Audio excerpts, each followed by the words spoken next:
আমরা টক, মিষ্টি, ঝাল এই রকমের আচার খেতে কিন্তু অসাধারণ হয়। দেখতে যেমন লোভনীয় লাগছে, খেতেও অসাধারণ। সবাইকে আসসালামু আলাইকুম। আশা করি সবাই ভালো আছেন। আলহামদুলিল্লাহ আমিও ভালো আছি।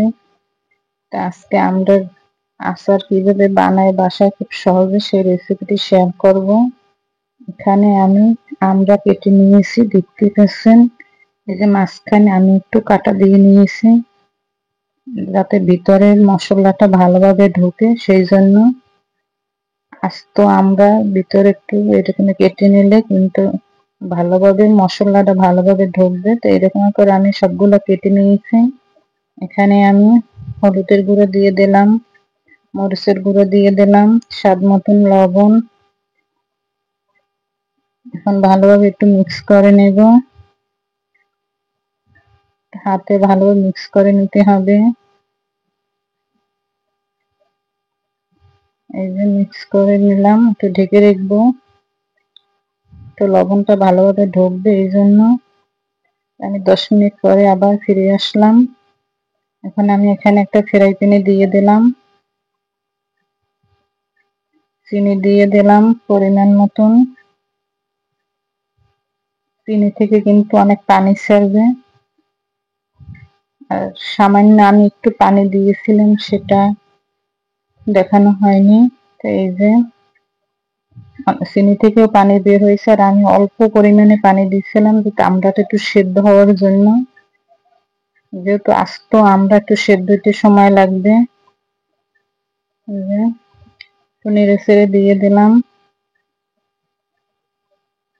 দেখুন, এই যে আমি চিনিটা কিন্তু ক্যারামেলের মতন হয়ে গেছে, সুন্দর একটা কালার চলে আসছে, আর আমড়াগুলো কিন্তু খুব সুন্দর সেদ্ধ হয়েছে।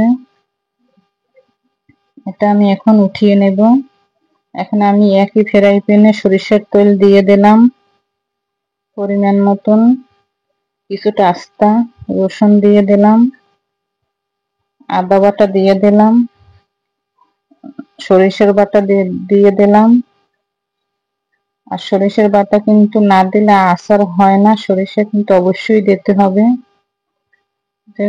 আর এটা হচ্ছে পাঁচফোড়ন। পাঁচফোড়ন তেলে তারপর কিন্তু গুঁড়ি করে নিয়েছি। পাঁচফোড়ন কিন্তু যে কোনো দোকানেই পেয়ে যাবেন, মুদির দোকানেও পাবেন এবং বান্যের দোকানেও পাওয়া যায়।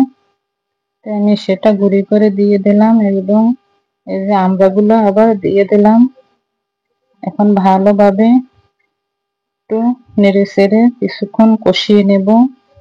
আর আমড়ার আচারে কিন্তু কোনোভাবে যাতে পানি না থাকে সেইভাবে খেয়াল রাখতে হবে।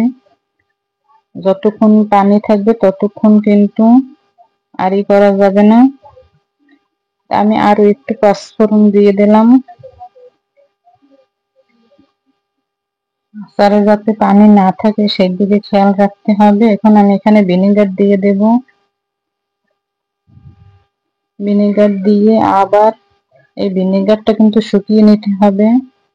ভিনেগার যদি একটু পানি পানি থাকে তাহলে কিন্তু দেখা যায় নষ্ট হওয়ার সম্ভাবনা থাকে। এই যে আমার কিন্তু হয়ে গেছে, এখন একটু বাটিতে পরিবেশন করলাম। আবার উপর দিয়ে এই যে দেখুন কতটা লোভনীয় লাগছে, খেতেও কিন্তু অসাধারণ হয়। আচার দেখলে কিন্তু জিভে পানি চলে আসে। দেখতে যেমন সুন্দর, খেতেও অসাধারণ হয়। এখন কিন্তু বাজারে প্রচুর আমড়া পাওয়া যায়, এই রকমের আমড়ার আচার বানিয়ে সংরক্ষণ করে রাখতে পারেন।